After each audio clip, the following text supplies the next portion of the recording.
The invitation we receive from God gives us a sense of security. It shows that God cares about us. And this invitation is a call to heed what God is saying to us. But this call also makes us to realize our need, because we are a people in need. If we dare think that we are adequate without Him, without God, it will be hard and difficult to hear Him and respond to His call. There is so much that we need. There is so much that we desire in life. Things that we want to see happen. Everything that we desire to happen must always begin with God. Everything that we accumulate without God in the forefront is only temporary. It will not last. We must never be blinded by what we see around us and think that there is no need for God. In every situation and encounter, God's intervention is very important. We can never be satisfied if God has nothing to do with us. In order to hear God's invitation and respond to Him, we must realize and recognize our lack. Because it is when we lack that we will hear God when He calls and invites us. But if we think that we have it all, we have enough, it will be difficult to hear when God is inviting. It will be difficult to hear when God is calling. Even if we can hear this invitation, if we begin to think that we are adequate, we are self-sufficient, we will not make that bold move of reaching towards God. Self-sufficiency is deceiving. It makes us to think that all is well. And we are doomed to think that all is well if God is not involved. We must recognize our needs, and whatever our needs are, they must be life-giving and fulfilling. And it is God, only God, who can give such. It is often when we are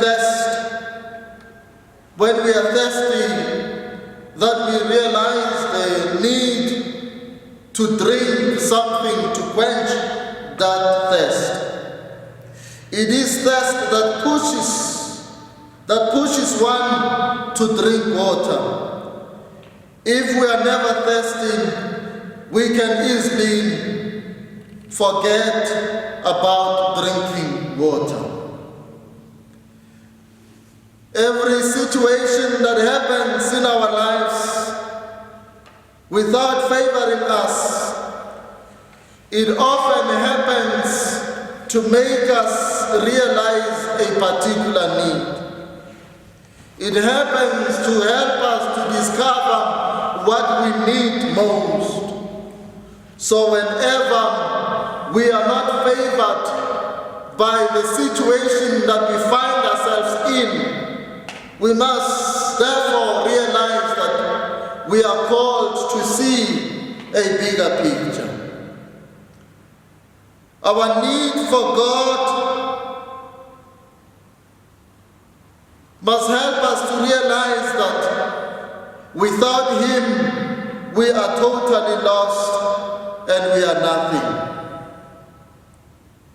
And we see that in the first reading, we are reminded about the caring nature of God, how He invites us to Himself, how He invites us to quench our thirst, to give us water. And this shows His love and His compassion. And it is His love and compassion, it is His caring nature that must draw us to Him. If we never acknowledge and recognize our needs, we will never be able to approach God when He invites us to Himself. Let us pay heed to God's call. He calls us to come to Him in our desperate situation. He offers us water that gives life. He offers things that will not require money. He calls us to Himself. As He says, listen diligently to me and eat what is good. And delight yourselves in rich food. Incline your ear and come to me. Hear that your soul may live, and I will make with you an everlasting covenant. This is a great invitation that we must pay heed to, that we must find ourselves, we must find the expression of our lives in God. That if we are far away from Him, we will never live fulfilling life. And we will never be satisfied by anything. The satisfaction and fulfillment that we so much desire can only be found in God. And this invitation is a call for us to make our way towards God, where we will have plenty, when we will not desire any other thing, but will find true happiness and satisfaction. We must not be held up by earthly things that do not satisfy our hunger, that do not satisfy our spirituality. God cares. He cares about our well-being and sustenance. We see in the gospel the miracle of the multiplication of loaves and fish, or the feeding of the multitude. When the disciples went to Jesus asking Him to turn the people away because it was already evening, and because they felt that there was nothing they could give them, Jesus Christ said, there is no need for them to go away. And it was based on the situation that they found themselves in, the sense of wonder, looking at these desperate people who were now hungry and wondering what are they going to eat. And because it was evening was approaching, then they decided that it would be better to send them away so that they can find and go and buy something to eat. But Jesus Christ goes against that. And He refuses to let them go. And instead, he says to the disciples, you give them something to eat. And they said, we only have 5 loaves and 2 fish. And they did not see what was about to happen at that moment. Their focus was more on the challenge that they encountered.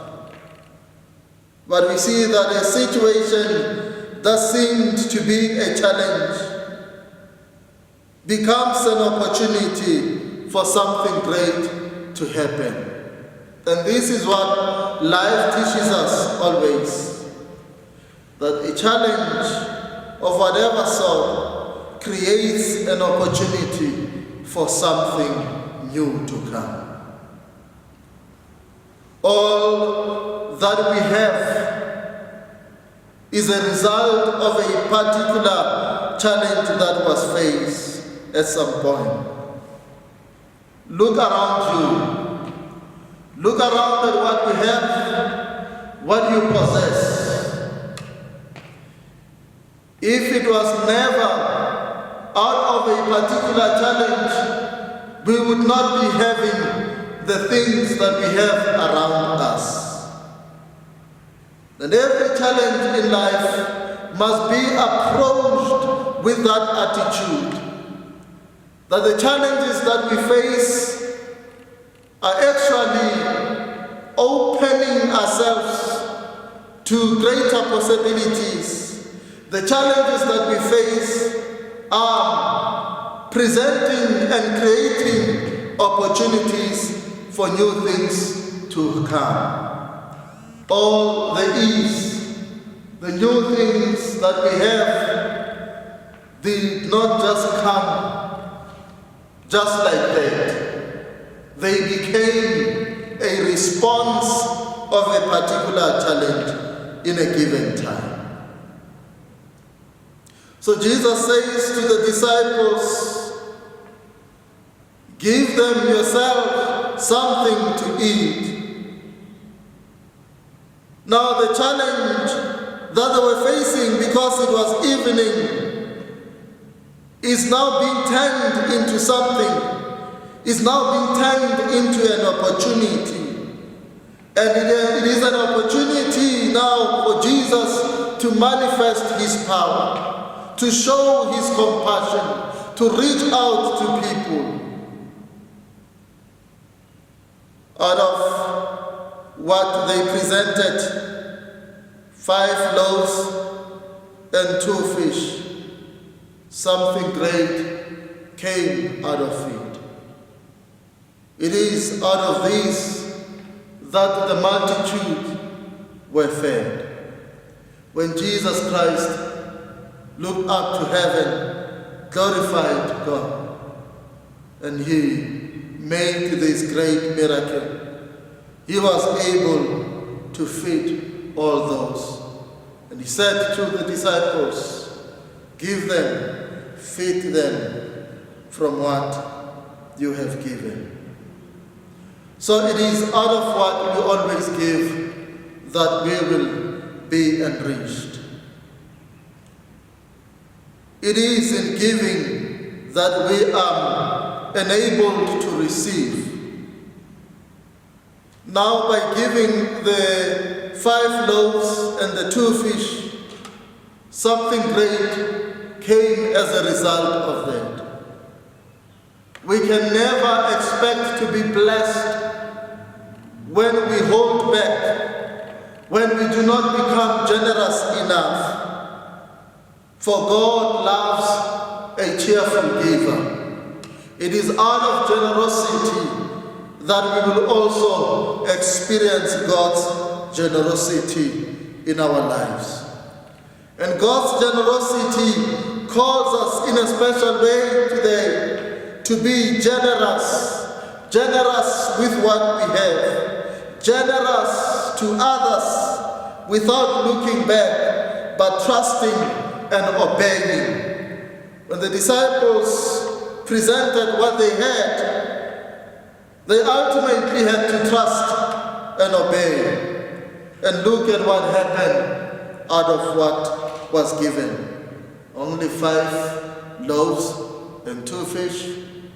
A great miracle happened out of that. And this says to us, let us not look down on what we can offer. Because great things happen from what we can be able to offer. It is also said that a journey of 100 miles begins with a single step. That each and every step that we take in life, we must not underestimate it. Because out of that step, something great is bound to come. Something great is bound to happen. Sometimes we know that we cannot gain if we are not ready to lose. In order to gain, we must be ready to lose something. In order to receive, we must be ready to give. And when they were able to give what they had, plenty, more was given. So in the little that we have, let us not hold back. And especially in this time of great need, as we are called to care for one another, as we are called to reach out to others, let us do that with the understanding that from the little that we have, we will receive a lot ultimately. Brothers and sisters, let us remember that we are the products of God's love, and nothing must separate us from the love of God. Nothing that is not of His love must separate us from Him. Let us hold on to God at all times, in all the struggles, the challenges that we are facing, knowing that what is important, it is the love of God, the love that has been lavished upon us.